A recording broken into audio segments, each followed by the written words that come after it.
Advocate की car start करने के तरीकों को देखकर अखिल समझ गया था कि एडवोकेट आगे क्या करने वाला है। जानवी, तुम आगे संभल कर रहना। मैं तुम्हें हर हाल में तुम्हारी मंजिल तक पहुंचा कर रहूंगा। उसने जानवी की तरफ मुड़कर कहा। ठीक है अखिल, और आप लोग प्लीज चले जाइए। मैं नहीं चाहती कि मेरी वजह से आप लोगों की जिंदगी खतरे में आए। जानवी ने उन औरतों से कहा। लेकिन हम तुम्हें छोड़कर ऐसे नहीं जा सकते। उन औरतों ने जाने से इनकार किया। जानवी ठीक कह रही है। आप लोग अगर हमारे साथ रहे तो आपकी जिंदगी को भी खतरा होगा। मैं आगे संभाल लूंगा, आप जाइए। अखिल ने उन्हें भरोसा देकर कहा। हाँ, आप लोग चले जाइए। अखिल मेरा दोस्त है, वह मुझे कुछ भी नहीं होने देगा। उसने अखिल की तरफ भरोसे भरी नजरों से देखकर कहा। औरतें मान गईं। वह वहां रहकर उनकी मुसीबतें और नहीं बढ़ाना चाहती थीं। वह लोग कार से उतर गईं। उधर एडवोकेट कार स्टार्ट कर इनकी तरफ बढ़ने के लिए तैयार था। अखिल ने जैसे अपना कार स्टार्ट किया, एडवोकेट ने अपनी कार की तरफ जोर से बढ़ा दी। वह इनकी कार को टक्कर मारने पर उतारू था। उसकी कार इनकी कार को टक्कर मार पाती उससे पहले ही अखिल ने अपनी कार दूसरी तरफ मोड़कर वह कार को एडवोकेट के कार के विपरीत दिशा में दौड़ा रहा था। एडवोकेट भी रुका नहीं, वह भी उनका पीछा करने लगा। उनकी कार का पीछा करते हुए वह बार बार पीछे से उनके कार को टक्कर मारने की कोशिश में था। अखिल अपनी होशियारी से कार को इधर उधर करके उसे हरा रहा था। जानवी, तुम सीट को कसकर पकड़ लो, ये हमारा पीछा नहीं छोड़ेगा। ठीक है अखिल, लेकिन और तेज कार चलाओ। मेरी हालत बिगड़ती जा रही है। मेरे पेट में बहुत ज्यादा दर्द हो रहा है। जानवी खुद को संभाल नहीं पा रही थी। धीरे धीरे उसकी हालत और भी ज्यादा बिगड़ती जा रही थी। अब बस देखो मैं कैसे सबक सिखाता हूँ। बहुत तकलीफ दी है इसने तुम्हें। तुम्हें बेगुनाह साबित करने की बजाय गुनहगार बनाया है इसने। अखिल की आंखों में एडवोकेट के लिए नफरत का समंदर भरा था। उसने अपनी कार की स्पीड हद से ज्यादा बढ़ा दी। एडवोकेट कहाँ पीछे रहने वाला था। वह भी अपने कार की स्पीड बढ़ाकर उनके पीछे उन्हें टक्कर मारने के लिए दौड़ा। अखिल पूरा एकाग्र होकर कार को आगे ले जा रहा था। पीछे एडवोकेट दाएं से बाएं उन्हें टक्कर मारने की कोशिश में लहराता हुआ उनके पीछे आ रहा था। अचानक एडवोकेट ने देखा अखिल की कार धीमी चलने लगी। उसके चेहरे पर स्माइल आ गई। उसने उसकी कार को टक्कर मारने के लिए अपनी कार को दाएं तरफ मोड़ा। अचानक उसके कार के सामने एक बड़ी सी ट्रक आ गई। उसे संभालने तक का मौका नहीं मिला और ट्रक से उसकी टक्कर हो गई। ट्रक से टकराकर उसकी कार दूर सड़क किनारे जा गिरी। तेज टक्कर की वजह से एडवोकेट की कार तहस नहस हो चुकी थी। वह भी बहुत बुरी तरह से घायल था। क्या हुआ अखिल, ये कैसा धमाका था? जानवी ने उस टक्कर की आवाज को सुनकर पूछा। कुछ नहीं, बस बुरे काम का बुरा अंजाम देख रहा हूँ। अखिल कार की खिड़की से बाहर झांककर उसकी हालत देखकर मुस्कुरा रहा था। ये सब कैसे हुआ? जानवी बाहर देखकर हैरान रह गई। मैंने किया, मैं जानता था। मेरी कार की स्पीड कम देखकर वह हमें टक्कर मारने जरूर आएगा और उसका पूरा ध्यान सिर्फ हम पर है। वह सामने से आ रही ट्रक को नहीं देख रहा होगा। हुआ भी वैसा ही। देखो, तुम्हें मौत के मुंह में डालने वाला खुद कैसे मौत का इंतजार कर रहा है। अखिल अपने प्लान के कामयाब होने पर खुश था। उधर एडवोकेट कार से बाहर निकलने लगा। वह बहुत ज्यादा घायल था। अखिल ने उसकी हालत देखी। वह मुस्कुराने लगा। अब वह वहां और देर रुककर जानवी की जिंदगी खतरे में डालना नहीं चाहता था। वह कार आगे बढ़ाकर आगे निकलने लगा। एडवोकेट वहीं अधमरा हाल में खड़ा उन्हें देखता रहा। तुम्हारी किस्मत बहुत अच्छी है जानवी, आज तुम मेरे हाथों से बच गई। लेकिन जब तक हम सातों में से एक भी जिंदा है, तुम जिंदा नहीं रह पाओगी। एडवोकेट ने दांत पीसते हुए उन्हें जाते हुए देखकर कहा। दूसरी तरफ कामिनी अपने घर में बहुत परेशान होकर चहलकदमी कर रही थी, क्योंकि पूरी रात मयंक घर में नहीं था। कहाँ रह गया ये लड़का? पूरी रात घर से बाहर था, किसी को बताकर भी नहीं गया कि कहाँ जा रहा है। कामिनी को उसकी बहुत चिंता हो रही थी। थोड़ी देर बाद मयंक घर वापस लौटा।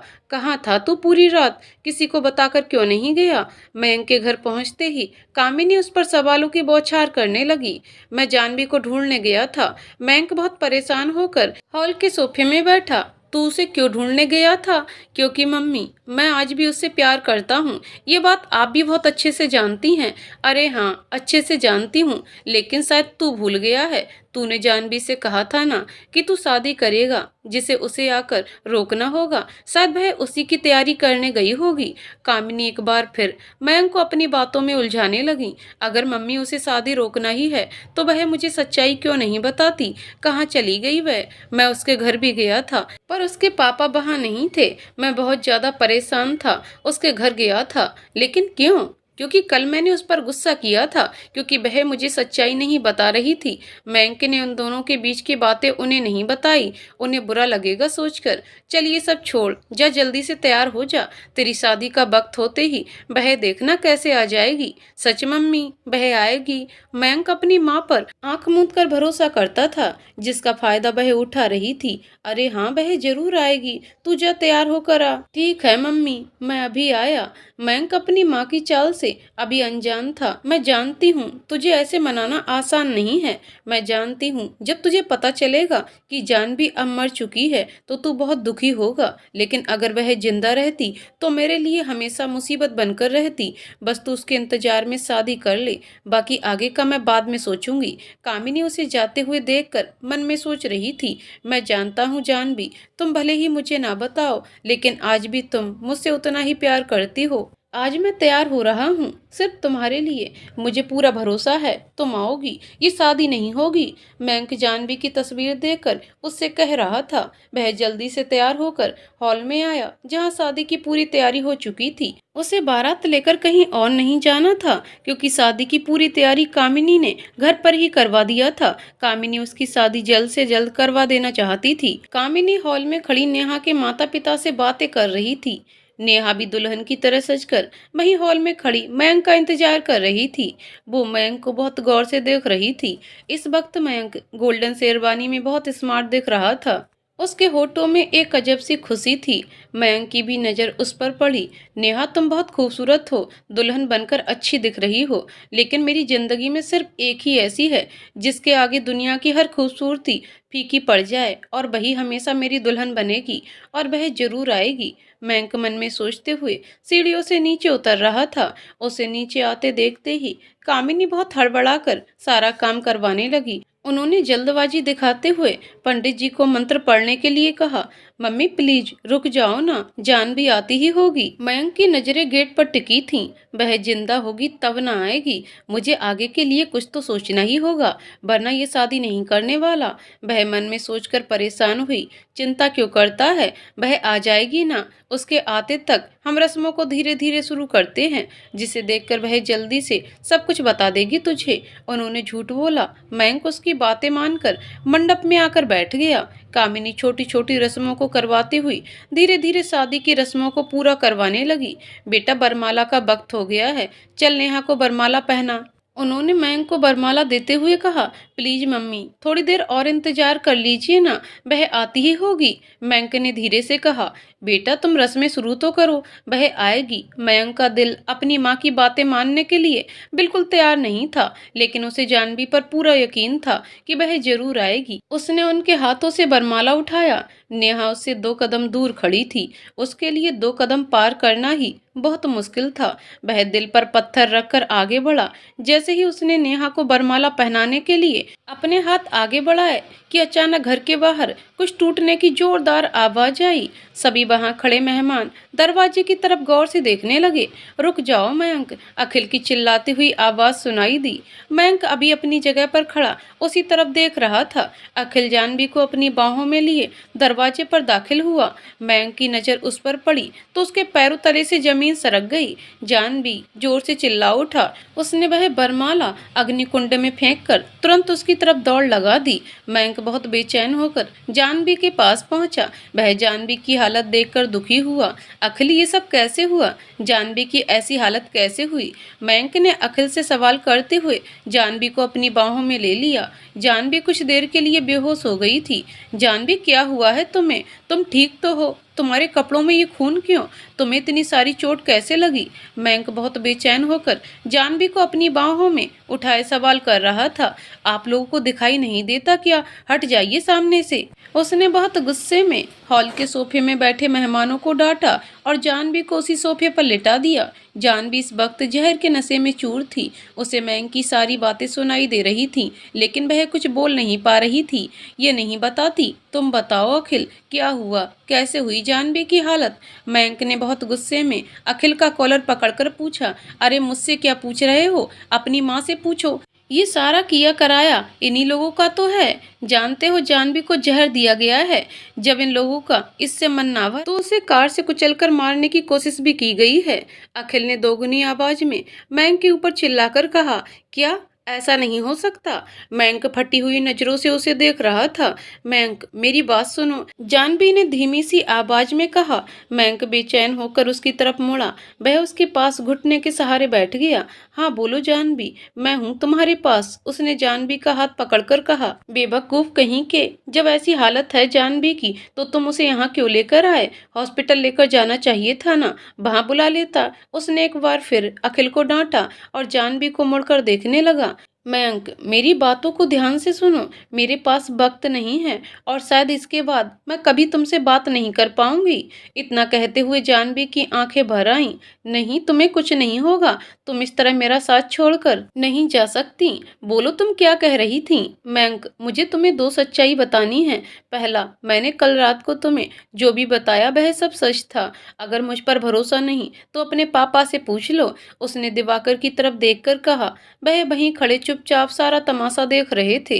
तुम जानना चाहते थे ना कि अगले 4 सालों तक मैं कहाँ थी? तो सुनो, मैं अगले 4 सालों से जेल में थी। मुझे उस गुनाह की सजा दी जा रही थी जो मैंने किया ही नहीं था। मुझ पर 20 करोड़ चोरी करने के इल्जाम लगे थे, लेकिन तुम्हें नहीं पता कि जब मैंने ये इल्जाम अपने सर लेने से इनकार किया तो इन्होंने मुझे कितना टॉर्चर किया।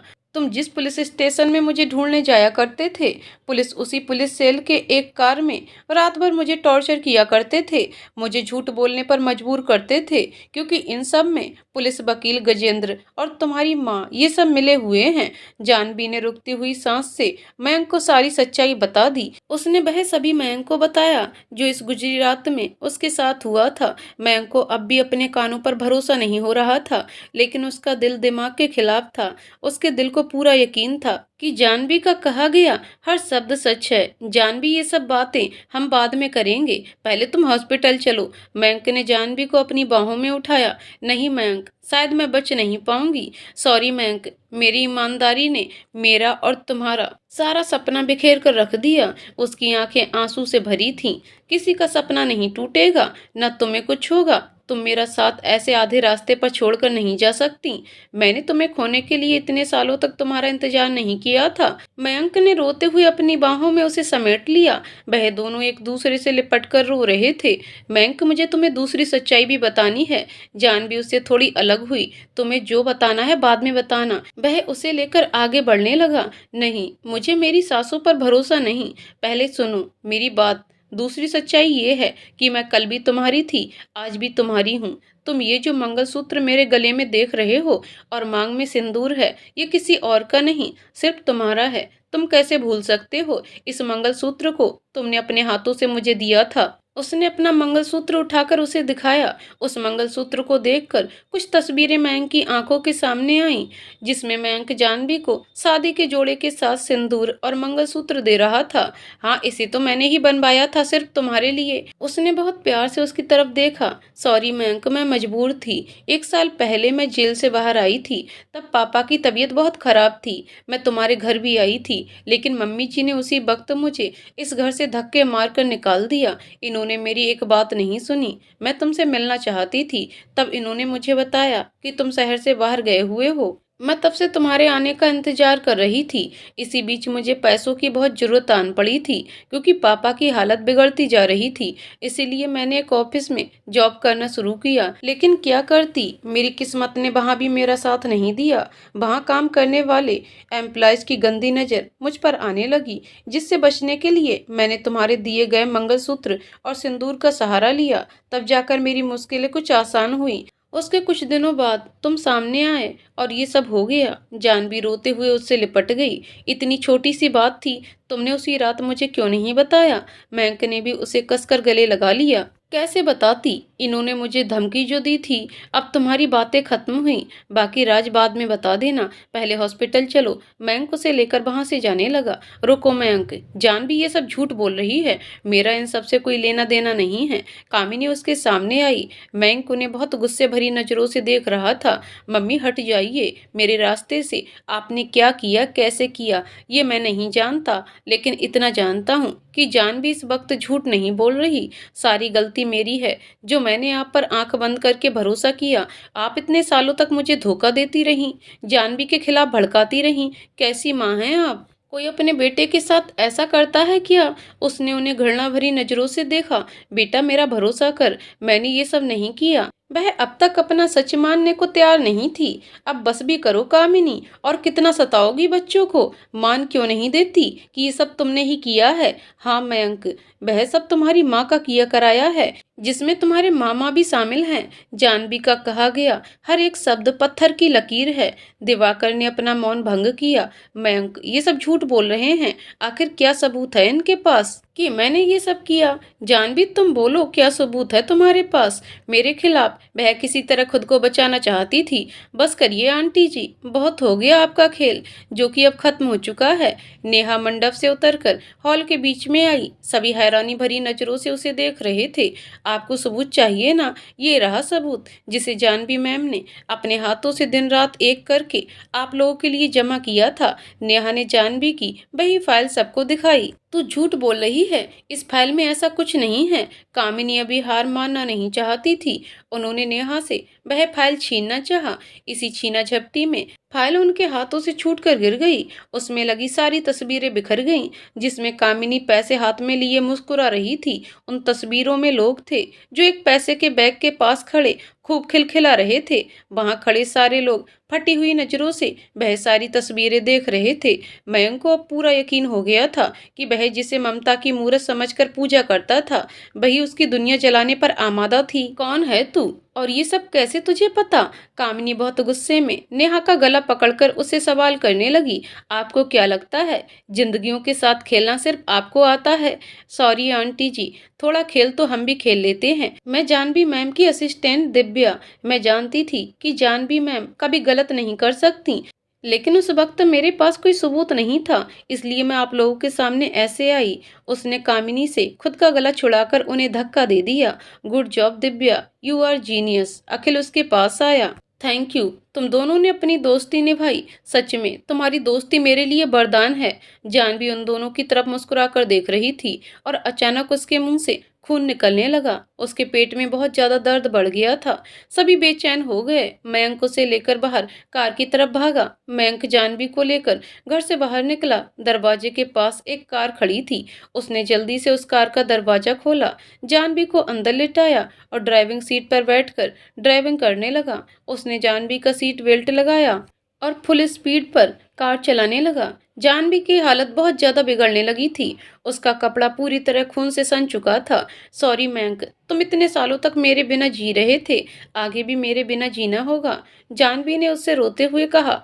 तुम्हारे बिना भी क्या जीना जानवी, अगर तुम्हें कुछ हुआ मैं उसी वक्त खुद की सांसें रोक दूंगा। अब तक इसी उम्मीद से अब तक जी रहा था कि तुम मेरे पास वापस लौट कर आओगी, और आज जब वापस आई हो तो तुम्हें कहीं जाने नहीं दूंगा। उसने उसके हाथ पर अपना हाथ रखा। जानवी की आंखों से आंसू छलक कर उसके हाथ पर टपक गए। मयंक की आंखों में भी आंसू भरे थे। लेकिन अब हम नहीं रोएंगे, रोना हमारे दुश्मनों को होगा। बहुत दिन रह लिया हमने एक दूसरे से जुदा होकर, अब हम साथ रहेंगे। मयंक ने बहुत कसकर उसका हाथ पकड़ा। दूसरे हाथ से वो स्टीयरिंग संभाल रहा था। कुछ ही पलों में वह लोग हॉस्पिटल पहुंचे। वह जानवी को बाहों में उठाकर डॉक्टर के केबिन में पहुंचा। डॉक्टर भी जानवी का हाल देखकर चौंक गए। वह उसे लेकर ओटी में गए। मयंक भी अंदर जाने लगा, उसे अंदर आने नहीं दिया। ओटी की रेड लाइट ऑन थी। अखिल और नेहा भी मयंक के पास हॉस्पिटल भागकर पहुंचे। यार ये सब क्या हो गया? जब तुझे ये सब पता था तूने मुझे क्यों नहीं बताया? मयंक अखिल से नाराज होते हुए उसी के सीने से लिपट कर रोने लगा। यार मैं भी तुझे पहले ही बताना चाहता था, लेकिन जानता था तू मुझ पर भरोसा नहीं करेगा, क्योंकि उस वक्त मेरे पास भी कोई सबूत नहीं थे। इसीलिए मैंने प्लान बनाया कि नेहा को जरिया बनाकर तुम्हारी माँ की सच्चाई बाहर निकाली जाए, क्योंकि उसके बारे में ज़्यादा लोग नहीं जानते थे। जानवी अब तक उसे सिर्फ ट्रेनिंग दे रही थी, इसीलिए तुम्हारी माँ उसे नहीं पहचान पाई। लेकिन मेरी माँ मेरे साथ ऐसा कैसे कर सकती है? उन्हें पता था कि मैं जानवी से कितना प्यार करता हूँ, फिर क्यों उन्होंने मुझे उससे दूर किया?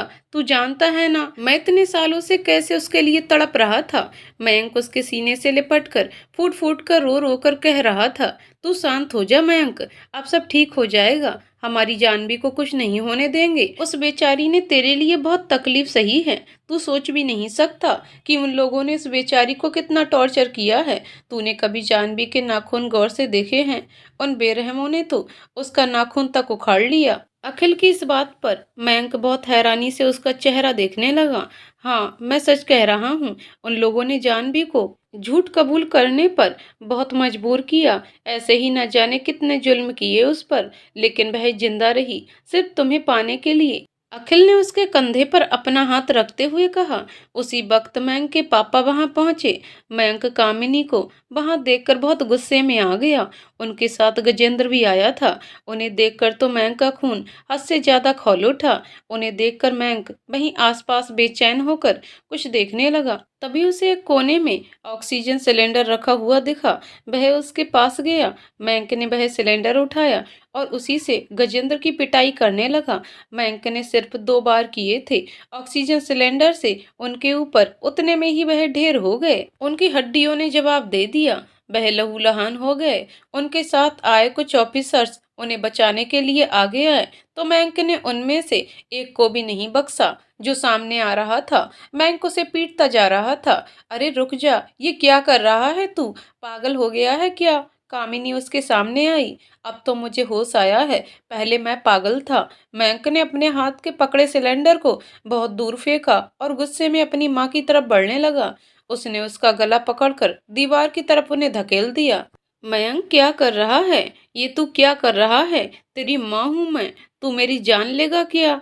उनका दम घुटने लगा था। इसी बात का तो अफसोस है कि तुम मेरी माँ हो। काश मैं दुनिया में आने से पहले मर जाता तो आज ये दिन देखने नहीं पड़ते। दिल कर रहा है दम घोट दूं तुम्हारा, लेकिन मैं मजबूर हूँ। तुमने मुझे जन्म दिया है, मैं तुम्हें मार भी नहीं सकता। उसने बहुत गुस्से में उनका गला छोड़ दिया और वह अपना गला पकड़कर वहीं नीचे बैठ गई। बेटा संभाल खुद को, कुछ नहीं होगा जानवी को। दिवाकर उसके पास आए। वह उनसे लिपट कर रोने लगा। पापा मम्मी ने मेरे साथ ऐसा क्यों किया? मैंने क्या गलती की थी जिसकी इतनी बड़ी सजा दी उन्होंने? और आप अगर ये सब जानते थे तो मुझे क्यों नहीं बताया? क्यों आपने भी मुझे अंधेरे में रखा? मैं गुस्से से उनसे अलग हुआ। मैं क्या करता बेटा? तुम्हारी माँ पूरी तरह से बदल चुकी है। मैं उसी वक्त तुम्हें उसकी सच्चाई बताना चाहता था, लेकिन उसने मुझे बताने नहीं दिया।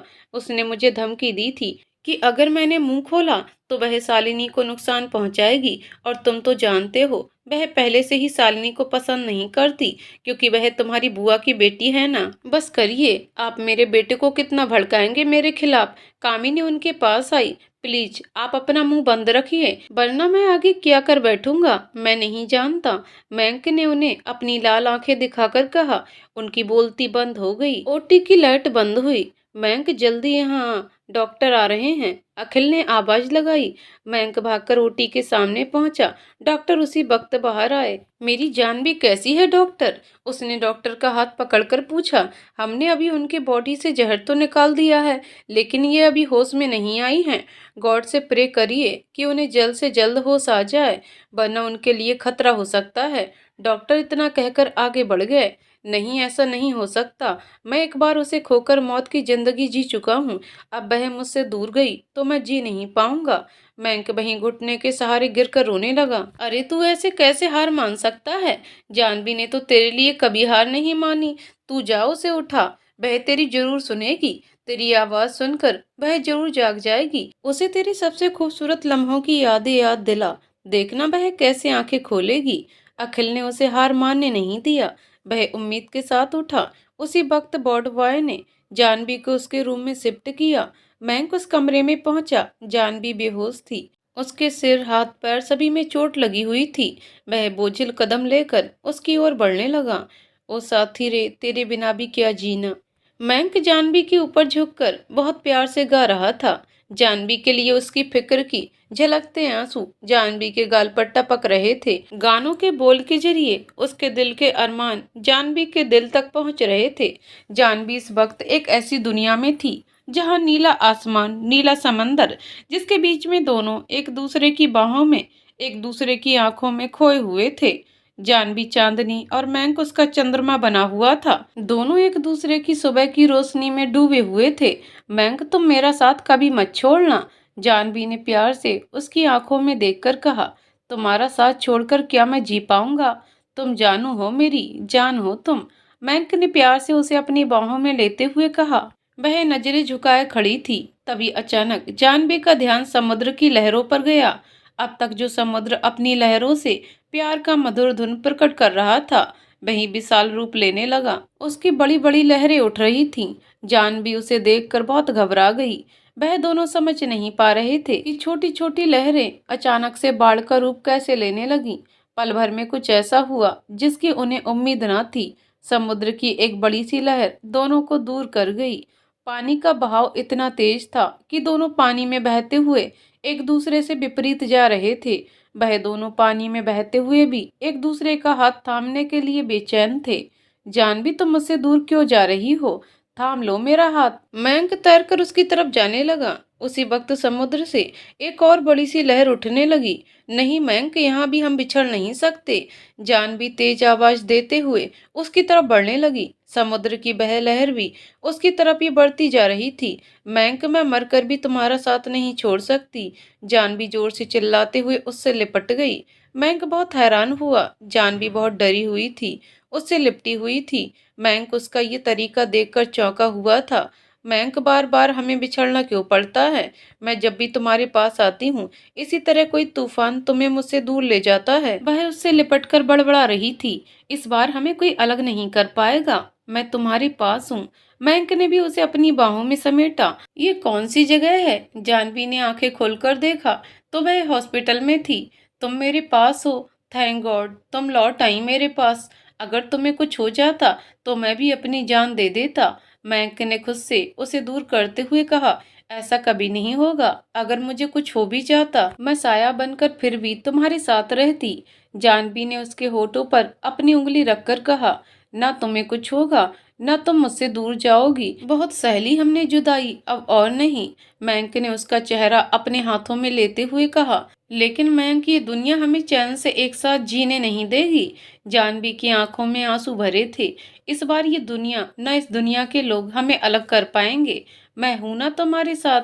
इस बार हम एक होकर दुनिया का सामना करेंगे। मयंक ने उसके आंसू साफ करते हुए कहा तो वह मुस्कुराने लगी। और सॉरी जानवी, मैंने रात में तुम्हारे साथ बहुत गलत किया। मुझे तुम्हारे साथ ऐसा नहीं करना चाहिए था और तुम्हें मैंने चांटा मारा। मुझे माफ कर दो। मयंक ने हाथ जोड़कर उससे माफी मांगी। ये तुम क्या कर रहे हो? मैं जानती हूँ वह सब तुमने मेरे मुंह से सच्चाई उगलवाने के लिए किया था।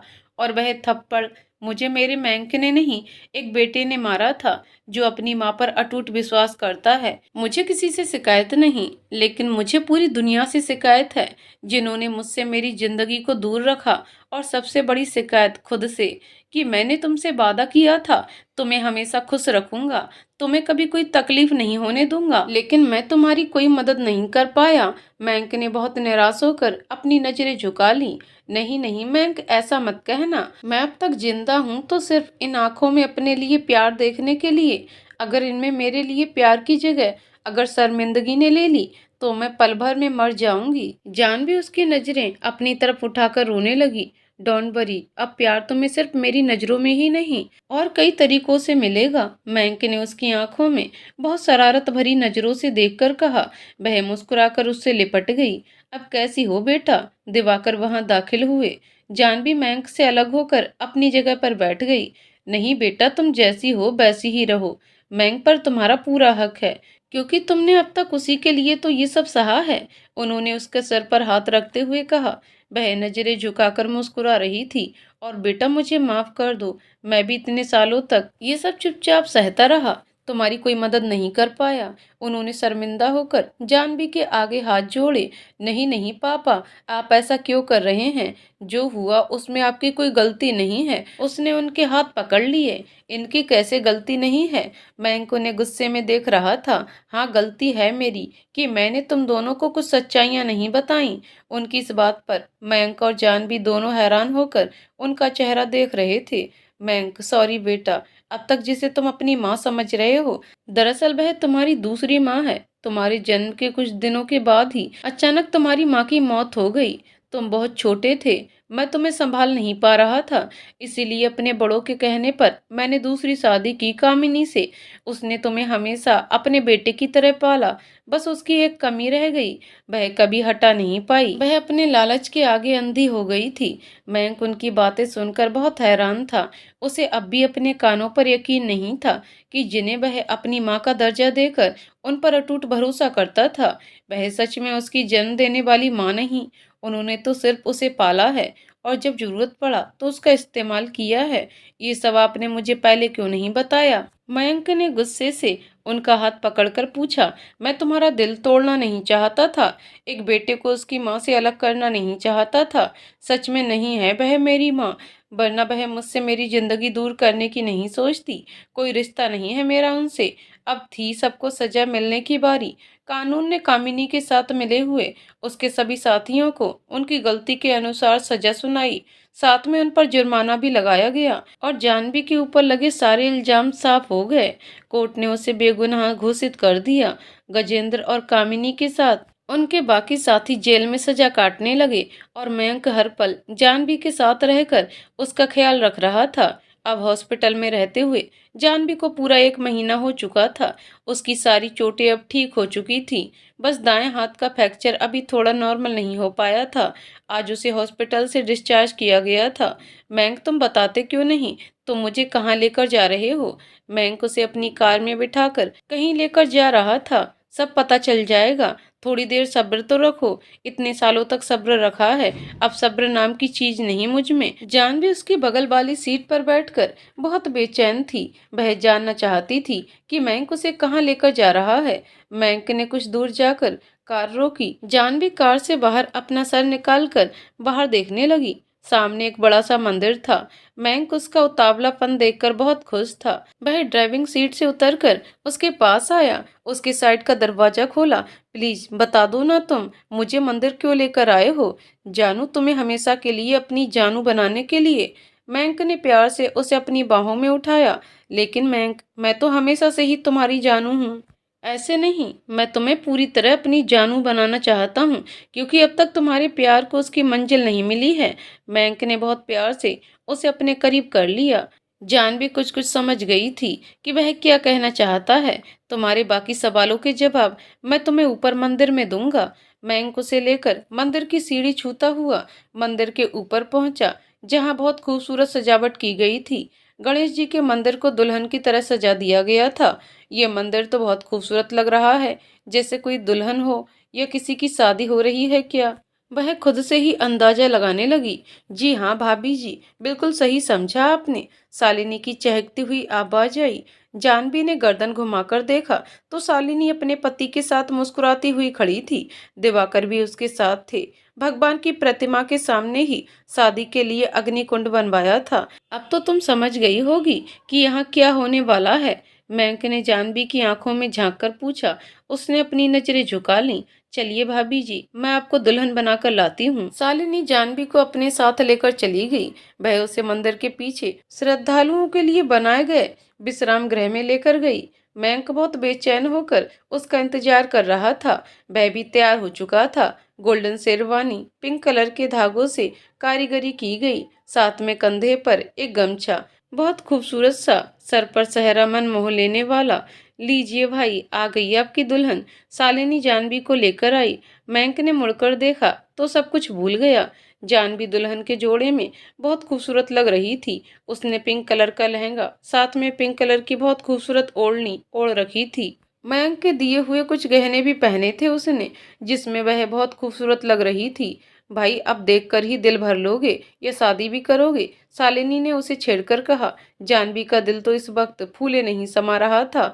उसने सपने में भी नहीं सोचा था कि उसके अरमान ऐसे पूरे होंगे। मयंक उसके पास आया, उसने जानवी का हाथ पकड़ा और उसे अग्निकुंड के पास ले गया। पंडित जी ने उनकी शादी की सारी रस्में पूरी करवाईं और मंदिर में अपने नवविवाहित जीवन की सुख शांति की प्रार्थना पूजा करके वह लोग घर के लिए निकले। शालिनी और दिवाकर पहले ही घर जा चुके थे। मयंक जानवी को लेकर घर पहुंचा। ये जानवी के लिए दूसरा सरप्राइज था। मयंक की तरफ से मयंक का पूरा घर भी एकदम दुल्हन की तरह सजा हुआ था। दरवाजे पर दिवाकर और शालिनी खड़े थे। मयंक, इन सब की क्या जरूरत थी? हमने शादी कर ली है, पर ये सारी रस्में मम्मी जी के आने के बाद भी तो कर सकते थे ना। जानवी ने मयंक की तरफ देखकर कहा।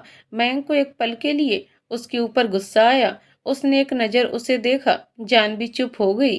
जो हम दोनों को दूर करे, मैं उसे अपनी किसी भी खुशी में शामिल नहीं करूंगा। जानवी मयंक की बातें सुनकर समझ गई कि मयंक उससे नाराज हो चुका है। उसने कामिनी के बारे में कहकर गलती कर दी।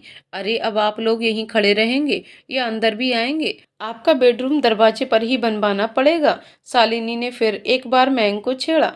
मयंक उसकी बातें सुनकर मुस्कुराने लगा। जानवी की जान में जान आ गई। आज मैं अपनी बहू का गृह प्रवेश करवा लूंगा। हमेशा सास करवाती है, ससुर को भी तो ये हक मिलना चाहिए। दिवाकर ने हंसते हुए कहा। तो सभी हंसने लगे। उन्होंने बहुत प्यार से जानवी के गृह प्रवेश की रस्म पूरी की।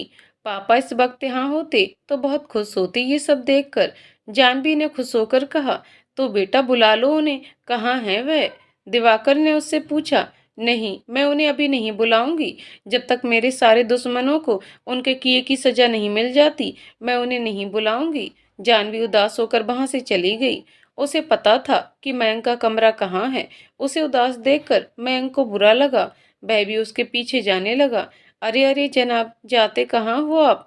इतनी जल्दी भी क्या है? शालिनी ने उसका रास्ता रोका। क्या चाहिए तुझे? क्यों रोक रही है मुझे? और क्या करूं भाई, मैं हूं ही अकेली, आपकी भी बहन, भाभी की भी बहन, तो दोनों की रस्में निभानी होंगी ना। निकालिए सगुन, फिर चले जाइएगा। वह अभी मेरे पास नहीं है, मेरे पर्स में है, जाकर निकाल ले। वह वहां से जाने लगा। अरे ऐसे कैसे? अपने हाथ से देने होंगे। शालिनी, जाना जाकर ले ले, प्लीज मेरा रास्ता मत रोक। वह जानवी के पास जाने के लिए बेचैन था। भाई, इतनी भी क्या जल्दी है? अब वह तो घर में आ ही गई हैं, हमेशा आपकी नजरों के सामने रहेंगी। थोड़ा इंतजार करिए। नहीं, अब मैं कोई इंतजार नहीं करूंगा। अब मुझे इंतजार शब्द से नफरत हो गई है। ये चाहिए था ना तुझे? ले। मयंक ने अपनी पॉकेट से अपना पर्स निकाला और उसके हाथों में रखकर चला गया। वह अपने कमरे में पहुंचा तो जानवी को देखकर हैरान हो गया। उसकी हैरानी की वजह जानवी का उदास चेहरा था। वह आईने के सामने खड़ी उदास होकर अपने गहने उतार रही थी। ये काम मेरा है। बहुत इंतजार के बाद ये खूबसूरत लम्हे मेरे हाथ आए हैं। तुम इन्हें इस तरह से खत्म मत करो। मयंक उसके पास आया। उसने जानवी का हाथ पकड़कर उसे अपनी तरफ खींचा। वह उसके करीब हुई, लेकिन उसकी उदास नजरें झुकी हुई थी। क्या हुआ? आज की इस खूबसूरत रात में भी तुम्हारे चेहरे पर उदासी क्यों? उसने उसका चेहरा अपनी तरफ ऊपर किया। सॉरी, तुम मुझसे नाराज हो ना? उसने उदास होकर कहा। उसकी आंखें भरी हुई थीं। ये तुमसे किसने कहा? मैं तुमसे नाराज कैसे हो सकता हूँ? वह भी आज। आज तो बहुत कीमती रात है हमारे लिए। आज कोई नाराजगी की दीवार नहीं। मयंक ने उसे कमर से पकड़कर अपनी तरफ खींचा। जान भी उससे लिपट गई, जिससे उसके सर से ओढ़नी नीचे गिर गई। मयंक ने प्यार से उसे गले लगाया। तभी उसकी नजर जानवी के कंधे पर गई। उसने सामने आईने की तरफ देखा, जिसमें जानवी की पीठ और कमर पर चोट के पुराने निशान दिख रहे थे। ये तुम्हारी पीठ पर कैसे निशान हैं? मयंक ने अपनी उन जख्मों पर हाथ रखकर पूछा। जानवी को लगा जैसे वह जख्म हरे हो गए हों। उसने उसे और कसकर गले लगा लिया। इन जख्मों के बारे में मत पूछो मयंक। ये उस इंस्पेक्टर की बेरहमी के निशान हैं, जो मुझे झूठ कबूल करने पर मजबूर कर रहा था। मैंने जितनी बार भी झूठ बोलने पर मना किया, उसने अपनी बेल्ट से मुझे जानवरों की तरह पीटा था। जानवी की आंखों के सामने उस रात की तस्वीरें आईं, जब पुलिस स्टेशन के एक सेल के अंदर जानवी को झूठ बोलने पर मजबूर किया जा रहा था। वह जब जब इनकार कर रही थी, तो उसे मारकर हाँ बोलने पर मजबूर कर रहे थे। जब वह तब भी नहीं मानी, तो उन्होंने उसके नाखून उखाड़ने शुरू कर दिए। उसने वह सारी बातें मैंग को बताई, जिसे सुनकर मैंग का खून खौल उठा था। उसकी आंखें गुस्से में लाल हो चुकी थीं। उसके रगों में बहने वाले खून की गति 4 गुना ज्यादा बढ़ गई थी, जिसे जान भी महसूस कर रही थी। सॉरी, मैंने गलती कर दी। आज तुम्हें ये सारी बातें नहीं बताना था मुझे, जानवी ने उदास होकर कहा। ऐसा कुछ नहीं है, ये तुम्हारी बीती हुई तकलीफ है। तुम अपनी हर तकलीफ मुझे बता सकती हो। चलो, आज नफरत नहीं, मैं किसी पर गुस्सा नहीं करूंगा। आज मैं अपने प्यार का मलहम तुम्हारे सारे जख्मों पर लगाऊंगा।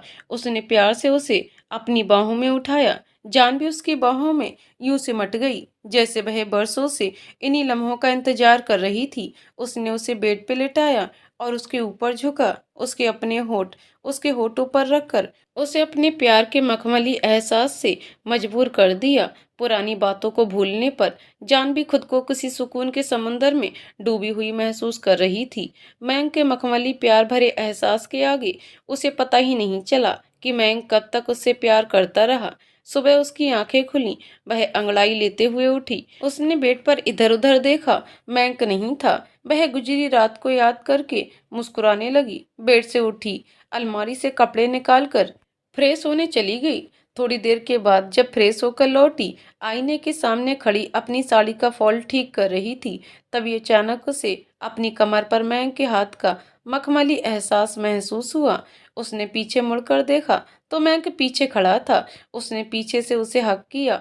रात की नींद कैसी थी? उसने प्यार से उसे अपने करीब कर लिया। बहुत खूबसूरत, उसने मुस्कुराते हुए अपनी नजरें झुका ली। गुजरी रात की कुछ खूबसूरत तस्वीरें उसकी आंखों के सामने आ रही थी, जिन्होंने उसके जिस्म में एक अजीब सी सिहरन पैदा कर दी थी। वह शर्म से पिघलती जा रही थी। मैंक उसका शर्म से लाल चेहरा देखकर मुस्कुराने लगा। ऐसे काम नहीं चलेगा, बदले में कुछ देना होगा, उसने शरारत भरी नजरों से उसकी आंखों में देखकर कहा। वह समझ गई कि वह क्या चाहता है। मुझे नाश्ता बनाना है, मेरी पहली रसोई है। वह जल्दी से बहाना बनाकर उसके हाथों से छूटकर बाहर किचन की तरफ भागी। मैंक वहीं खड़ा उसे मुस्कुराता हुआ देख रहा था। थोड़ी देर बाद वह भी हॉल में आया। जानवी और शालिनी दोनों मिलकर डाइनिंग टेबल पर जा रही थी। मैंक डाइनिंग टेबल पर आकर बैठा। आ गए भाई आप, जल्दी से नाश्ता कर लीजिए, भाभी जी ने बड़े प्यार से बनाया है आपके लिए। शालिनी अपने हाथ में एक पेपर लेकर बड़े आराम से डाइनिंग टेबल पर बैठी। तू शरारत करना कब छोड़ेगी? देख रहा हूँ कुछ दिनों से मुझे बहुत छेड़ रही है। रुक जा, कल ही तेरे उनको भी यहाँ बुलाता हूँ। मैंक ने उसे उंगली दिखाते हुए धमकी दी। हाँ तो बुला लीजिए, उनसे डरता कौन है? एक दिन में 50,000 की शॉपिंग करवाऊंगी ना, उनकी बोलती भी बंद हो जाएगी, उसने इतराते हुए कहा और पेपर देखने लगी। मयंक का पूरा ध्यान तो सिर्फ जानवी पर था। ये क्या, ये कैसे हो सकता है? शालिनी पेपर का हेडलाइन को पढ़कर चौंक गई। क्या हुआ शालिनी, तुम ऐसे क्यों चौंकी? जानवी उसके पास आई। देखिए भाभी, ये क्या छपा है इसमें? इनकम टैक्स सीनियर ऑफिसर की वॉशरूम में अचानक गीजर के ब्लास्ट होने से मौत के मुंह में फंसे। डॉक्टर उनकी हालत से हैरान है। डॉक्टरों का कहना है कि अब वह शायद कभी देख नहीं पाएंगे। उनका जिंदा रहना भी नामुमकिन सा लग रहा है। ऐसी घटनाएं आए दिन देखने को मिल रही हैं। शालिनी बहुत गौर से जानवी को पेपर पढ़कर सुना रही थी। जानवी इस खबर को सुनकर बहुत हैरान हुई। उसने एक नज़र मयंक की तरफ देखा, जो इत्मीनान से चाय पी रहा था। उसके होठों पर एक हल्की सी मुस्कुराहट थी। जानवी उस मुस्कुराहट को समझ नहीं पाई। जानू, छोड़ो इन सबको, हादसे तो होते रहते हैं। चलो मुझे जल्दी नाश्ता दो, ऑफिस जाना है। मयंक ने उससे नाश्ता मांगा। जानवी का ध्यान थोड़ा हटा। वह उसे नाश्ता परोसने लगी। अब जानवी पहले से बेहतर हो चुकी थी, इसलिए मयंक ऑफिस जाने लगा था। उसके जाने के बाद जानवी ने फिर से 2-3 बार उस पेपर को पढ़ा। उसका दिल मानने को तैयार नहीं था कि यह हादसा हो सकता है। वह दिन भर परेशान थी। शाम को मयंक ऑफिस से लौटा। उसने पूरे हॉल में अपनी नजरें दौड़ाईं। हॉल में कोई नहीं था। वह कमरे में गया। आज कमरे को देखकर उसकी आंखें फटी की फटी रह गईं। जानवी अपने कमरे को खूबसूरत फूलों से सजाने में बिजी थी। वह खिड़कियों के खूबसूरत पर्दे लगा रही थी, फिर अपने बेड में खूबसूरत फूलों से एक हार्ट बनाने लगी। उसे इस तरह से कमरा तैयार करते देख मयंक का दिल खुशी से झूम उठा। उसकी दिन भर की थकान पल भर में खत्म हो गई। उसने धीरे से अपना बैग दरवाजे के पास वाले टेबल पर रखा। मयंक चोर कदमों से मुस्कुराते हुए उसकी तरफ बढ़ने लगा। जानवी को अब तक एहसास नहीं था कि वह आ चुका है। वह तो मुस्कुराती हुई गुलाब की पंखुड़ियां तोड़कर हार्ट शेप बनाने में बिजी थी। अपने कंधे पर उसकी गर्म सांसें, उसके मखमली हाथ महसूस हुए। वह समझ गई कि वह आ गया है। क्या कर रही हो? सुबह तुमने कहा था ना, तुम्हें कुछ चाहिए, मैं तुम्हें क्या दूं? मेरे पास तो कुछ है ही नहीं। तुम मेरी ये खूबसूरती ले लो, आखिर यही है मेरे पास। जानवी उसकी तरफ मुड़ी। वह उसकी इस बात पर मुस्कुराने लगा। तुम्हारे पास बहुत कुछ है जो हर किसी में नहीं होता। खूबसूरत सा प्यारा सा चेहरा, इतना तेज दिमाग और अनगिनत तकलीफों को सहकर भी मुस्कुराने वाली सहन शक्ति। हर किसी के पास ये सारी चीजें नहीं होती। बैंक ने उसकी आंखों में देखकर कहा। सच में? उसने नादान बनकर अपनी पलकें झपकाईं। हाँ बिल्कुल, लेकिन इन सबको तैयार करके इरादा क्या है? मैंग की आंखें उसे सवाल करने लगीं। ये सब कुछ रिटर्न गिफ्ट हैं। मुस्कुराते हुए उससे लिपटी। और क्या है मेरे लिए? बहुत कुछ, लेकिन कुछ सवालों के जवाब दो। ठीक है, अभी देता हूँ। मैंग ने उसे बच्चों की तरह अपनी बाहों में उठा लिया। अब पूछो, तुम मुझसे कितना प्यार करते हो?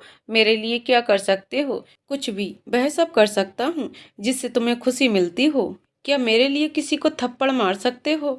जानवी का ये सवाल मैंग की समझ से बाहर था। ये कैसा सवाल है? सवाल है, बताओ, तुम मेरे लिए किसी थप्पड़ मार सकते हो? अगर कोई मुझे चोट पहुंचाए तो तुम उसके साथ क्या करोगे? मैं उसके साथ। अचानक मैंग की आंखें गुस्से से लाल होते हुए उसका वह सवाली चेहरा देखकर वापस नॉर्मल हो गया। बोलो ना, बोलते क्यों नहीं? क्या करोगे उसके साथ? वह मासूम सा चेहरा बनाकर उससे सवाल कर रही थी। अब उसके साथ क्या करना है बाद में सोच लूंगा, पहले तुम्हारे साथ क्या करना है ये सोच लो। उसने बेड पर लिटाया और उसके ऊपर झुका, उसके होठों पर अपने होठ रख दिए। वह आगे कोई सवाल नहीं कर पाई। वह दोनों एक दूसरे में ऐसे खो गए कि उन्हें खाना खाने का होश न था। रात के तकरीबन 2 बजने आए थे। अचानक मैंग के फोन का अलार्म बजा। उसकी नींद खुली। वह धीरे से बेड से उठा। उसने अलार्म बंद किया और कमरे से बाहर निकल गया। अलार्म की आवाज से जानवी की भी नींद खुली। वह उसे इस तरह बाहर जाते देखकर हैरान हुई। वह भी बेड से उठी। उसने अपने कपड़े ठीक किए और उसके पीछे पीछे जाने लगी। मयंक अपनी स्टडी रूम में गया। उसने अंदर से रूम को लॉक किया और बहुत सारी चीजों के सामने बैठ गया। उसके सामने बहुत सारी इलेक्ट्रॉनिक चीजें थीं। उन चीजों के साथ कुछ तो कर रहा था। जानवी बाहर खिड़की से देखकर हैरान हुई। उसकी समझ में नहीं आया कि मयंक क्या कर रहा है। मयंक यूं ही घंटों बैठकर उन चीजों के साथ कुछ तो कर रहा था। फिर कुछ देर बाद मयंक कमरे में वापस जाने के लिए उठा। जानवी उससे पहले भागकर कमरे में पहुंची और उसी तरह से लेट गई जैसे पहले लेटी थी। मयंक कमरे में पहुंचा। उसने जानवी को गले लगाया और उससे लिपट कर सो गया। लेकिन जानवी को नींद नहीं आ रही थी। वह सोच रही थी कि मयंक आखिर क्या कर रहा है। अब तक वह अपनी हर बात उसे बताता था, लेकिन अब उससे क्या छुपाने लगा है। यूं ही लेटी रही। उसे उसके बाद नींद नहीं आई। उसने सुबह मयंक से पूछने की भी कोशिश की, लेकिन वह बहुत बिजी था। वह जल्दी से ऑफिस के लिए निकल गया। जान भी दिन भर बेचैन रही। वह उसके लौटने का इंतजार कर रही थी। दूसरी जगह एक कमरे के अंदर टीवी में क्रिकेट चल रहा था। टीवी के सामने बैठा शख्स पॉपकॉर्न खाते हुए क्रिकेट एंजॉय कर रहा था। अचानक टीवी रुक रुक कर चलने लगा, जिससे उसे डिस्टर्ब हो रहा था। वह उठा। उसे लगा जैसे टीवी पर केबल का वायर ठीक से नहीं लगा है। जैसे ही टीवी के पास पहुंचा, अचानक टीवी के पीछे चिंगारियां उठने लगीं और टीवी के अंदर जोरदार धमाका हुआ, जिससे वह शख्स बहुत बुरी तरह से घायल हो गया।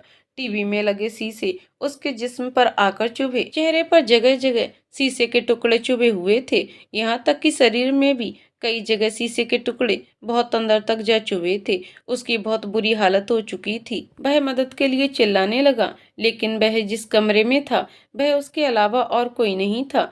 कैसा महसूस हो रहा है? कोई उसके कमरे में दाखिल हुआ। प्लीज मेरी मदद करो, मुझे बहुत दर्द हो रहा है, एम्बुलेंस को फोन करो। उस शख्स ने दरवाजे पर खड़े शख्स से मदद मांगी। ठीक है, लेकिन एक प्रॉब्लम है, तुमसे जुड़ी सारी सेवाएं इस वक्त व्यस्त हैं। वह शख्स उस घायल शख्स के पास आया। क्या बकवास कर रहे हो तुम? मैं इंस्पेक्टर हूँ, मेरे लिए कोई नेटवर्क जाम नहीं रह सकता। मुझे बहुत दर्द हो रहा है, प्लीज एम्बुलेंस को कॉल करो। इंस्पेक्टर दर्द से कराहता हुआ उसे रिक्वेस्ट करने लगा। अगर तेरे लिए डॉक्टर ही बुलाना होता तो तुझे घायल ही क्यों करता बेटे? वह शख्स उसके करीब आया तो कमरे की लाइट की रोशनी उसके चेहरे पर पड़ी। इंस्पेक्टर उसका चेहरा देखकर हैरान रह गया। मैंक, तुमने ये सब किया? वह फटी हुई नजरों से उसे देखकर सवाल करने लगा। हाँ, मैं ही कर रहा हूँ ये सब। तुझे कोई ऑब्जेक्ट है क्या? जब तू एक इंस्पेक्टर होकर गैर कानूनी काम कर सकता है तो मैं क्यों नहीं? मैंक उसके पास आया। मैंक, प्लीज मेरे दोस्त, मेरी मदद कर। देख मेरी हालत क्या हो गई है। प्लीज पिछली बार की सारी बातें भूल जा। इंस्पेक्टर उसे अपनी चिकनी चुपड़ी बातों में फंसाने लगा। सॉरी दोस्त, मैं इस वक्त ही कोई मदद नहीं कर सकता क्योंकि मैंक पिघल सकता है। जानवी का मैंक किसी को माफ नहीं कर सकता। मैंक ने एक शीशा उठाकर उसके हाथ में गड़ाते हुए कहा, प्लीज मैंक, मुझे माफ कर दो, मेरे साथ ऐसा मत करो। वह दर्द से चिल्लाने लगा। बस एक बात के लिए मैं तुम्हें माफ कर सकता हूँ, इतना बता दे, जब तुम मेरी जानवी को टॉर्चर कर रहे थे तब वह दर्द से करा रही थी, तब क्या तुमने उसे माफ किया था? तुम्हें उसका दर्द महसूस हुआ था? जवाब दो मुझे। मैक ने बहुत जोर से चिल्लाकर पूछा। हाँ हाँ, हुई थी, लेकिन मैं मजबूर था। वह खुद को बचाने के लिए झूठ बोलने लगा। झूठ मत बोलो, वरना दर्द दोगुना कर दूंगा तुम्हें। अगर तुमने उस वक्त उसका दर्द महसूस किया होता तो तुम्हारे बेल्ट के निशान मेरी जानवी के जिस्म पर ना होते। मैं अब तक जिसका इंतजार तड़प तड़प कर, अब तुम्हें पता चलेगा कि उस वक्त उसे कैसा महसूस हुआ होगा। मैंक ने उसके चेहरे पर बहुत करीब आकर कहा।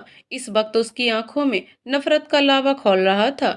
वह उसके पास से उठकर उसकी अलमारी के पास गया। उसने वहां से उसकी बेल्ट निकाली और वापस इंस्पेक्टर के पास आया। चलो मैं तुम्हें बताता हूँ उस वक्त जानवी को कैसा महसूस हुआ होगा।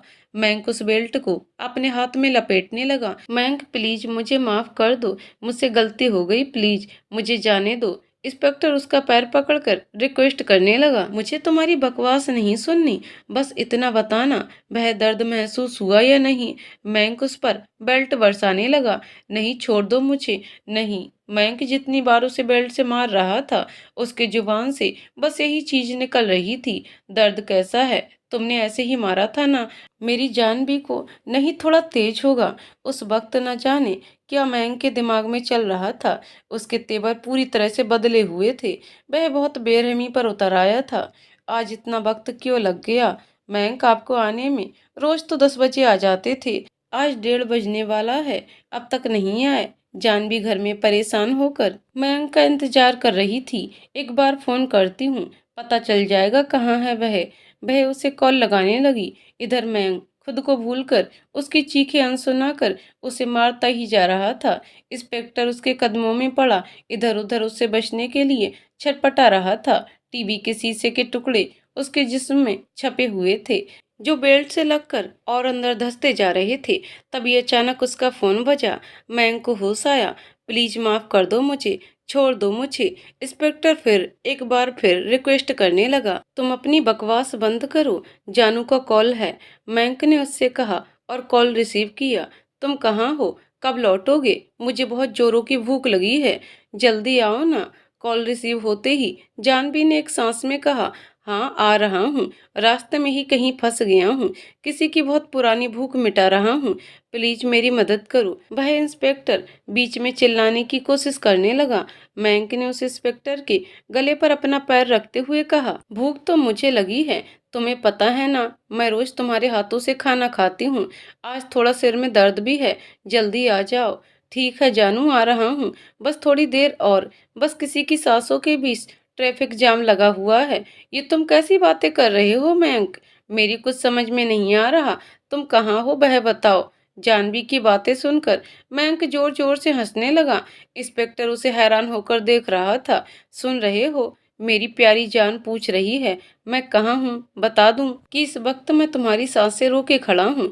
तुम्हारी सांसें मेरे कदमों के नीचे से सरकने पर मजबूर हैं। बता दूँ कि तुम तड़प रहे हो मेरे कदमों के नीचे, जैसे मैं पल भर में खत्म कर सकता हूँ। मयंक ने बहुत नफरत भरे लहजे से इंस्पेक्टर से कहा। उसने अपने हाथ में फोन का स्पीकर बंद कर रखा था। प्लीज मुझे छोड़ दो। तुम मुझे जितना मारना चाहते थे मार चुके। मेरी हालत तो देखो प्लीज। दया करो मेरे ऊपर। एक बार फिर उसके पैरों में रहम की भीख मांगने लगा था। माफी तुझे अभी नहीं मिलेगी। जब तक मेरा दिल तुझे मारकर सुकून ना पाले तब तक तुझे आराम नहीं मिलेगा। मयंक ने अब तक उसका गला अपने कदमों के नीचे रौंदे रखा था। जानू प्लीज थोड़ा इंतजार करो, मैं आ रहा हूँ, फिर तुम्हें प्यार से खाना खिलाऊंगा। मयंक ने बहुत प्यार से कहा। जानवी खुशी से मुस्कुराने लगी। उसे क्या पता था कि जिसकी प्यार भरी बातें सुनकर वह मुस्कुरा रही है वह किसी के लिए इस वक्त मौत बनकर खड़ा है। मयंक ने जानवी का कॉल कट किया और इंस्पेक्टर के घर में घूम घूम कर कुछ देखने लगा। वह उसके किचन में गया। थोड़ी देर बाद वो केरोसिन का जार किचन से लेकर इंस्पेक्टर के पास आया। इंस्पेक्टर उसे ये सब करते हुए देखकर बहुत डर गया, लेकिन वह क्या करता, इस कदर घायल था कि उठकर कहीं भाग भी नहीं पा रहा था। मयंक ने उसके पूरे घर में केरोसिन का तेल छिड़क दिया। तुम क्या कर रहे हो? मयंक प्लीज मुझे माफ कर दो, जाने दो मुझे। मेरी जान लेकर क्या मिलेगा तुम्हें? बहुत कुछ। मेरे दिल को सुकून तो पहले मिलेगा। मैं तुम्हारे पास रोज आया करता था जानवी की खबर लेने, लेकिन तुम मुझे उस वक्त कुछ नहीं बताते थे। तुम लोगों ने बहुत तड़पाया है मुझे और मेरी जानवी को। उसी का बदला चुका रहे हो। बहुत जख्म लगे हैं ना तुम्हारे जिस्म में। अगर तुम्हारे किसी साथी ने तुम्हें देखा तो बहुत कुछ बताओगे तुम उन्हें। तुम्हारे जिस्म को देखकर सबको पता चल जाएगा कि तुम्हें किसी ने बहुत मारा है। इसीलिए तुम्हारी तरह अपने गुनाहों का सबूत छुपा रहा हूँ, जैसे तुमने उषा का लाश छुपाया था। इंस्पेक्टर मयंक की बातें सुनकर दंग रह गया। बस बहुत कर लिया मैंने तुमसे बातें। मेरी जानू मेरा इंतजार कर रही है। मयंक ने मुस्कुराते हुए कहा। अपने हाथ में रखे लाइटर को जलाया और उसे जमीन पर गिरा दिया। देखते ही देखते फर्श में लगी हुई आग पूरे घर में फैल गई। मयंक मुस्कुराता हुआ उसके घर से बाहर निकल गया। इंस्पेक्टर का घर इस वक्त मसाल की तरह जल रहा था। मयंक उसके घर के बाहर रुका। उसने एक नज़र इंस्पेक्टर के घर की ओर देखा। तब तक वहां आस पड़ोस के लोग अपने घरों से निकलने लगे। सभी इंस्पेक्टर के घर में लगी आग को बुझाने लगे। मयंक भीड़ में से कब गुजर गया किसी को पता ही नहीं चला। वह अपनी कार में जाकर बैठा। अब तुम्हारी बारी। तुमने भी बहुत दर्द दिया है मेरी जानू को। तुम्हें कैसे छोड़ दूं? मयंक ड्राइविंग करते हुए एक रोड के किनारे अपनी कार खड़ा करके किसी का इंतजार कर रहा था। तभी वहां से एक दूसरी कार गुजरने लगी। मयंक ने भी अपनी कार स्टार्ट की। वह कार जैसे ही मयंक के कार के करीब आई, मयंक अपनी कार उसकी कार के साथ चलाने लगा। दोनों कार एक दूसरे के बराबर में चल रही थी। मयंक के सामने वाली कार की खिड़की खुली थी। ड्राइवर अपनी दुनिया में गुम था। वह शायद नशे में कार चला रहा था। मयंक ने अपनी कार के पीछे वाली सीट को मुड़कर देखा, जिसमें पेट्रोल से भरे हुए कुछ पाउच रखे हुए थे। मयंक उन पाउच को एक एक कर उठाकर उस दूसरी कार की तरफ फेंकने लगा। वह सारे पाउच उसकी खिड़की से होकर उसकी पिछली सीट पर फूट रहे थे। कार चालक को पता ही नहीं था कि उसके साथ क्या होने वाला है। मयंक ने कुछ पाउच उस कार के ऊपर भी फेंके। एक एक कर बहुत सारे पाउच फेंककर लगभग उसकी कार को भिगो ही दिया था। आखिरी एक पाउच उसने ड्राइवर की तरफ फेंका। तब तक कार चालक ने उसकी तरफ मुड़कर देखा तो वह उसे देखकर हैरान रह गया। मयंक तुम यहाँ? क्यों दोस्त, तुम मुझे भूल गए? लेकिन देखो ना, मैं तुम्हें नहीं भूला। मुझे तुम अच्छे से याद हो और तुम्हारी हर गलती भी। आज तुम्हें तुम्हारी हर गलती की सजा भी मिलेगी और सीख भी। मयंक ने मुस्कुराते हुए लाइटर जलाया। तुम क्या कर रहे हो? तुम्हें बर्बाद करने की तैयारी। एडवोकेट होकर तुमने मेरी जानवी के साथ नाइंसाफी किया। उसे बेगुनाह साबित न करके तुमने उसे गुनहगार बनाया। और तो और अपने कार से टक्कर मारकर उसे मारने की कोशिश की। आज तुम्हें तुम्हारी बेईमानी की सजा मिलेगी। और इतना तो तुम्हें याद होना ही चाहिए कि कहीं भी जा रहे हो अपने कार की खिड़की दरवाजे अच्छे से बंद करो, वरना कोई अनचाही चीज अंदर आ सकती है।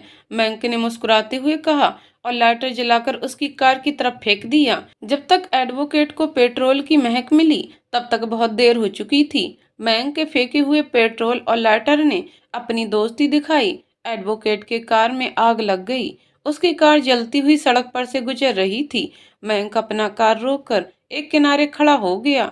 एडवोकेट के कार में आग लगने से उसकी पेट्रोल की टंकी भी फट गई। उसकी कार में जोर का धमाका हुआ। कार का पुर्जा पुर्जा अलग हो गया। अब आग लगभग खत्म हो चुकी थी। उसके कुछ हिस्से थे जो अभी दूर दूर गिरकर जल रहे थे। मैंग उसके पास आया। उसने देखा एडवोकेट वहीं दूर गिरा हुआ है। वह बुरी तरह से जल चुका है। उसने कार ब्लास्ट होने से पहले ही छलांग लगा दी थी, पर खुद को जलने से बचा नहीं पाया था। हालत बहुत खराब थी उसकी, लेकिन जान अब भी उसमें बाकी थी। कैसा लग रहा है? उसने उसके गाल पर हाथ रखकर पूछा। एडवोकेट उसे अपने पास देखकर डर गया। तुम क्यों कर रहे हो ये सब? क्या मिल रहा है तुम्हें? उसने बहुत दर्द में उससे पूछा। ये तुम पूछ रहे हो? मेरे प्यार को इतने दिन तक तड़पा कर तुम लोगों को क्या मिला था? मुझे सुकून मिल रहा है। जिस तरह तुम लोगों ने मेरी जानू को तड़पाया था, मैं उसके हर दुश्मन को तड़पा कर उसका बदला ले रहा हूँ। तुम्हें क्या लगा तुम उसे तकलीफ दोगे? वह भूल गई तो मैं भी भूल जाऊंगा? बिल्कुल नहीं। उसके हर दुश्मन को सजा मिलेगी। अगर तुम हमारी जान ही लेना चाहते हो तो ऐसे क्यों? एक ही बार में मारकर खत्म कर दो ना। यूं घायल करके क्यों मार रहे हो हमें? अगर एक बार में मार दूं तो तुम्हें वह दर्द कैसे पता चलेगा जिसे मेरी जानू ने सहा था? मैं जानबूझकर तुम लोगों को तड़पा रहा हूँ। मैं चाहता हूँ तुम कार के ब्लास्ट होने पर ही मौत की नींद सो चुके होते, लेकिन नहीं, तुम्हें जिंदा रहना होगा। मैंक ने अपने जूते से उसे ठोकर मारा और वहां से उठकर अपनी कार की तरफ चल पड़ा। उसने उस जगह से भी अपने खिलाफ सारे सबूत मिटा दिए और कार में बैठकर घर पहुंचा। रात के 3 बज रहे थे। जान भी उसका इंतजार करते हुए डाइनिंग टेबल पर ही सो गई थी। मैंक घर में दाखिल हुआ। वह सबसे पहले कमरे में गया और अपने हाथ मुंह धोकर आया। उसने प्यार से जानवी को अपनी बाहों में उठाया। आ गए आप? जानवी ने अपनी आंखें खोली। मयंक उसे जागे हुए देखकर हैरान हो गया। हाँ, आ गया, चलो कुछ खा लो। मयंक ने प्यार से उसे डाइनिंग टेबल पर बिठाया। मुझे कुछ नहीं खाना। वह उठकर वहां से जाने लगी। लेकिन क्यों नहीं खाना? तुम्हें तुम्हें तो भूख लगी थी ना? मयंक ने उसका हाथ पकड़कर अपनी तरफ खींचा। हाँ, मुझे भूख लगी थी, बहुत जोरों की लगी थी, लेकिन पता नहीं था जिन हाथों से मैं रोज निवाला प्यार से खाती हूँ, वह हाथ कभी किसी की जान भी ले सकते हैं। जानवी ने उससे खुद को छुड़ाते हुए कहा। मयंक उसकी बात सुनकर हैरान रह गया। ये तुम क्या कह रही हो? सही कह रही हूँ। तुमने क्यों मारा उस इंस्पेक्टर को और उस वकील को? जानवी ने रोते हुए उससे सवाल किया। मैंने सिर्फ उन्हें गलती की सजा दी है। उसे अपनी गलती पर पछतावा नहीं था। कुछ भी हो, गलत गलती होता है। तुमने बहुत गलत किया है। जानवी रोती हुई अपने कमरे की तरफ भाग गई। ये क्या हो गया जानवी को? इन सब के बारे में कैसे पता चला? मयंक बहुत परेशान हुआ। वह भी जानवी के पीछे कमरे में आ गया। प्लीज जानू, मेरी बात सुनो। उसने जानवी के कंधे पर हाथ रखकर कहा। दूर रहो मुझसे। ये बहुत गलत किया है तुमने। क्या जख्म के बदले जख्म देना जरूरी है? क्यों जान ली तुमने उन लोगों की? जानवी गुस्से में उसका कॉलर पकड़कर उस पर चिल्लाने लगी। इस वक्त मेरी बातों को नहीं समझोगी तुम? चलो खाना खा लो और सो जाओ। मैं सुबह तुम्हें समझा लूंगा। मयंक उसे प्यार से समझाना चाहा।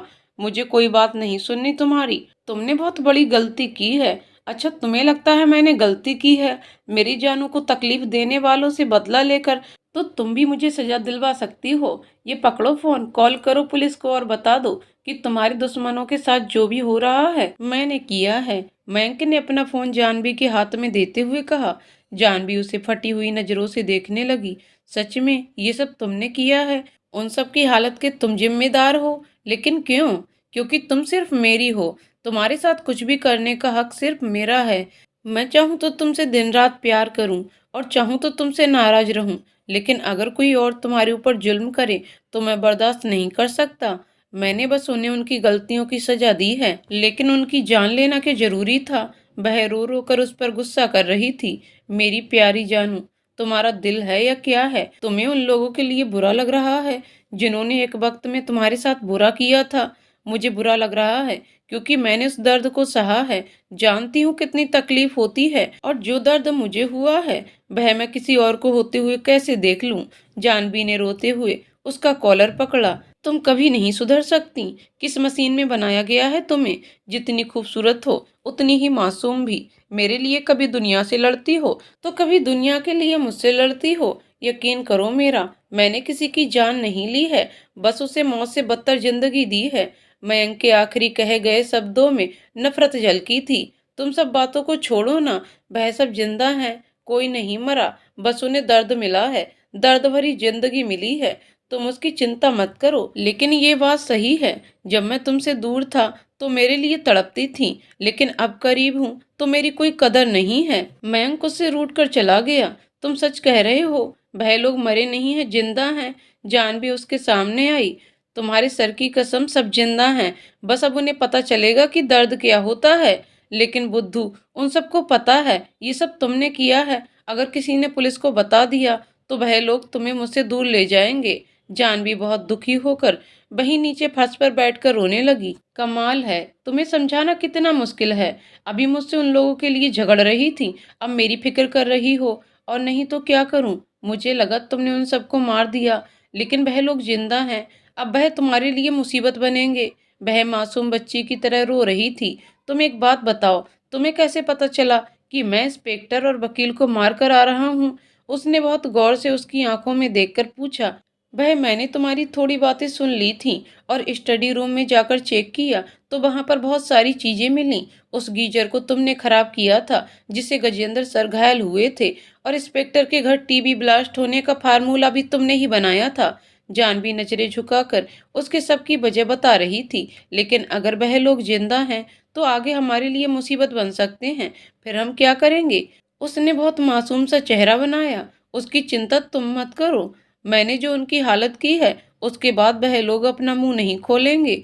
अगर खोलना भी चाहें तो खोल नहीं सकते, और अगर कुछ करना भी चाहें तो मैं देख लूंगा। मयंक के होठों पर गहरी मुस्कुराहट थी। इसका मतलब हमें फिर एक बार जंग लड़ना होगा। वह तुम्हें मुझसे फिर अलग कर देंगे।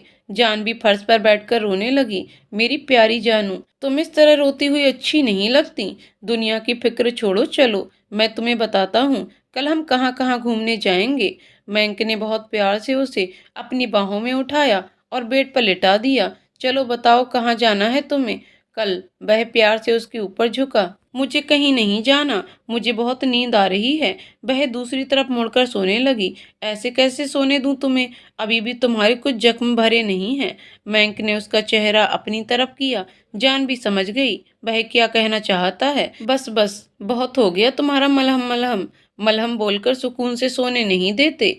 वह उठने लगी। क्या करूं, इतनी रातें तुम्हारे बिना नींद नहीं आई थी, इसलिए अब तुम्हें जगा रहा हूँ। मयंक ने प्यार से उसे किस किया।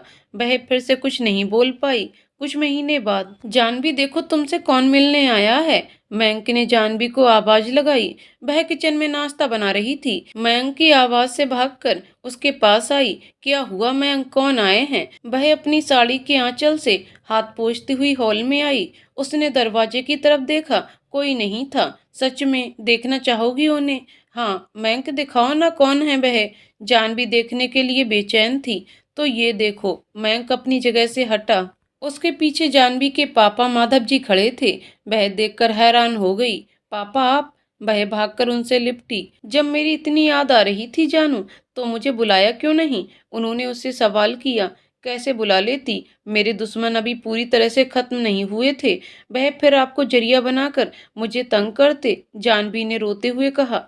तुम चिंता क्यों करती हो? अब तुम्हारा कोई दुश्मन नहीं, कोई तुम्हें तंग नहीं करेगा, और मैं हूं ना, किसी को तुम्हें तंग नहीं करने दूंगा। मयंक ने उसके कंधे पर हाथ रखा। लेकिन पापा यहाँ कैसे आए? जानवी ने बहुत हैरान होकर उन्हें देखा। मैं यहाँ आया नहीं हूँ, लाया गया हूँ, उन्होंने कहा। वह मयंक का चेहरा देखकर मुस्कुरा रहे थे। मयंक तुम्हें नहीं लेकर आए? तुम्हें कैसे पता? ये कहाँ थे? जानवी ने उससे सवाल किया। मुझे बहुत पहले से पता था कि तुमने पापा को केदारनाथ भेजा है, और उन्हें अपनी कसम देकर यहाँ आने से मना किया है, लेकिन हर रोज यूं ही याद भी कर रही हो, इसीलिए मैं खुद इन्हें वहां से ले आया। आई लव यू मयंक, मैं बहुत खुश हूँ। जानवी खुश होकर उससे लिपट गई। अचानक उसकी पकड़ कमजोर हुई और वह जमीन पर गिरने लगी। मयंक ने उसे संभाला। जानू, क्या हुआ तुम्हें? तुम ठीक तो हो? मयंक उसके इस तरह से बेहोश होने से परेशान हुआ। उन लोगों ने उसे सोफे पर लेटाया। अरे क्या हो रहा है यहाँ? उसी वक्त शालिनी भी अपने ससुराल से वहां लौटी थी। शालिनी ने देखा इसे क्या हुआ, अचानक ऐसे कैसे बेहोश हो गई। मयंक ने बहुत परेशान होकर कहा। शालिनी जानवी के पास गई और उसने उसके चेहरे पर पानी के कुछ छींटे मारे। जानवी होश में आ गई। उसने जानवी का चेहरा गौर से देखा और मयंक के पास आई। उसने मयंक के कान में कुछ कहा। वह दोनों आपस में बात करके मुस्कुराने लगे। सच भाई, उसे अपने कानों पर भरोसा नहीं हो रहा था। क्या हुआ मयंक? क्या बातें हो रही हैं तुम दोनों में? जानवी ने उनकी बातें सुननी चाहिए। मयंक उसके पास आया। उसने जानवी के कान में उस बात को बताया। वह हैरान होकर उसका चेहरा देखने लगी। मयंक ने वह बात जानवी के पापा को भी बताई। वह खुशी से खिल उठे, लेकिन जानवी अभी तक अजीब सा चेहरा बनाकर बैठी थी। अचानक वह उठी। उसने मयंक का हाथ पकड़ा, उसे कमरे में ले गई। मयंक, सच में? क्या ये सच है? जानवी ने मुस्कुराते हुए अपने पेट की तरफ देखकर पूछा। हाँ सच में, तुम प्रेग्नेंट हो। मयंक ने प्यार से उसका कमर पकड़कर अपनी तरफ खींच लिया। जानवी ने अपनी नजरें झुका ली। क्या तुम्हें मुझ पर भरोसा नहीं है कि मैं ऐसा कर सकता हूँ? मैं ये बात शालिनी से पहले से जानता था। कुछ दिनों से तुम्हारी तबीयत बदली बदली सी लगी थी मुझे। मैंने डॉक्टर से बात की थी तो उन्होंने मुझे बताया। बस मैं ये गुड न्यूज तुम्हारे पापा के आने के बाद तुम्हें बताना चाहता था। मयंक ने प्यार से उसका माथा चूमते हुए कहा। Mayank, thank you thank you thank you so much. Janhvi खुशी से उसका पूरा चेहरा चूमने लगी। Thank you so much Mayank, तुमने मुझे पूरा कर दिया। मेरी जिंदगी का सबसे कीमती तोहफा दिया है मुझे। मुझे और कुछ नहीं चाहिए। वह उससे लिपट गई। ये तो मेरे लिए बैड न्यूज है। बेबी मिला और तुम मुझे भूल जाओगी। मयंक उदास हुआ। कभी नहीं, तुम्हें तो मैं मरने के बाद भी नहीं भूल पाऊंगी। जानवी ने उसे कसकर गले से लगा लिया। दोनों अपने जीवन में आने वाली नई खुशियों को लेकर बहुत खुश थे। उसी वक्त कामिनी भी जेल से छूटकर आ गई थी, जो मयंक को अच्छा नहीं लगा। अब कामिनी बदल चुकी थी। वह इस नई खुशखबरी को सुनकर बहुत खुश थी, लेकिन मयंक ने अभी तक उन्हें माफ नहीं किया था। वह जानवी को लेकर घर से दूर दूसरी जगह पर नया घर लेकर रहने लगा। मयंक, ये गलत किया तुमने। अब हमें मम्मी जी को माफ कर देना चाहिए। सॉरी जानू, मैंने अब तक तुम्हारी हर बात मानी, लेकिन ये मैं नहीं मान सकता, क्योंकि उन्होंने मेरा विश्वास एक बार तोड़ा है। मैं उन्हें दोबारा तोड़ने का मौका नहीं दूंगा। अगर हम वहां रहे तो वह हमें अलग करने की फिर से कोशिश करेंगी। मैं उनके बीच रहकर अपने प्यार की निशानी खोना नहीं चाहता। मेरी नाराजगी ही उनके लिए सजा है और मेरे लिए। जानवी ने बहुत मासूम सा चेहरा बनाकर पूछा। तुम्हारे लिए मेरी बेइंतहा मोहब्बत। मयंक ने उसे गले से लगा लिया। अब जानवी के पास कोई चीज की कमी नहीं थी। मयंक हर पल उसका ख्याल रखने लगा। उसके सारे दुश्मन अब उससे दूर हो चुके थे। जानवी के पापा भी उसके साथ रहने लगे थे। मयंक और उसके पापा मिलकर उसका ख्याल रख रहे थे। कुछ वक्त बाद उसके आंचल में एक चांद का टुकड़ा आ गया, जिसने उनकी जिंदगी पूरी कर दी। अब वह अपनी जिंदगी से बहुत खुश थी। जानवी मयंक और अपने बेटे को पाकर अपनी दुनिया की जंग जीत चुकी थी, और जिन लोगों ने उसके साथ अन्याय किया था वह आज भी सजा भुगत रहे हैं।